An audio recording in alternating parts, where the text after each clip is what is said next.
Have you ever been so angry at someone that you just wanted to see them get what they deserve? Well, you're not alone. There's a fascinating story about a prophet who felt the exact same way, and what God did next is something you won't forget. This is the story of Jonah. You probably know him as the guy who got swallowed by a giant fish, but that's just the beginning. God had a mission for Jonah. Go to the great city of Nineveh and warn the people to change their ways, or their city would be destroyed. Now, the Ninevites were known for being pretty wicked, and they were enemies of Jonah's people. So, what did Jonah do? He ran away. He got on a ship headed in the complete opposite direction. He did not want to help them. He wanted to see them judged. Of course, you can't run from God. A huge storm hit. The sailors figured out Jonah was the problem, and they threw him overboard. That's when the giant fish swallowed him. After 3 days in the fish's belly, Jonah prayed and finally agreed to do what God asked. The fish spat him out on dry land, and he headed to Nineveh. Jonah walked through the city, proclaiming, "In 40 days Nineveh will be overthrown."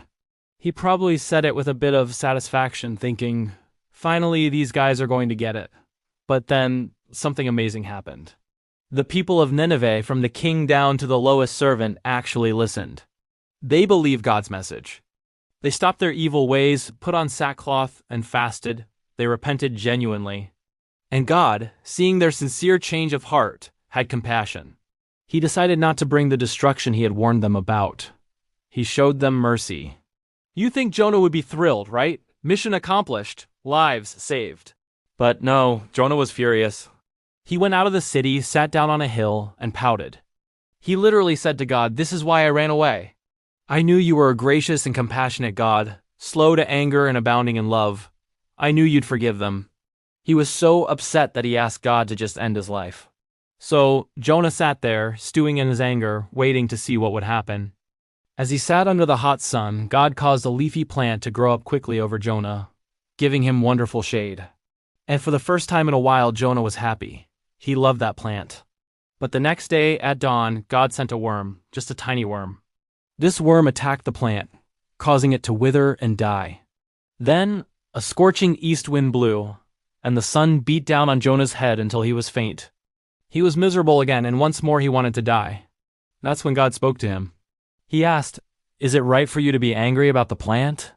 Jonah snapped back, "Yes, I'm angry enough to die." And then God delivered the final powerful lesson. He said, "You are concerned about a plant that you did not tend or make grow. It sprang up overnight and died overnight.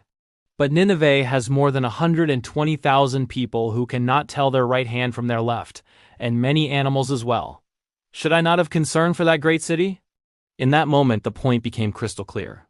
Jonah cared more about his own comfort, represented by a temporary plant, than he did about the lives and souls of over 100,000 people. God used a simple worm and a withered plant to expose the smallness of Jonah's heart and the vastness of his own mercy.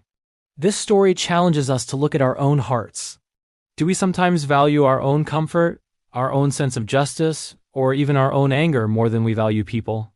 God's love extends to everyone, even those we might see as our enemies. He rejoices when people turn back to him. It's a powerful reminder that his mercy is far bigger than our judgment. Thanks for watching. If this story resonated with you, hit that like button and subscribe for more content that makes you think. See you next time.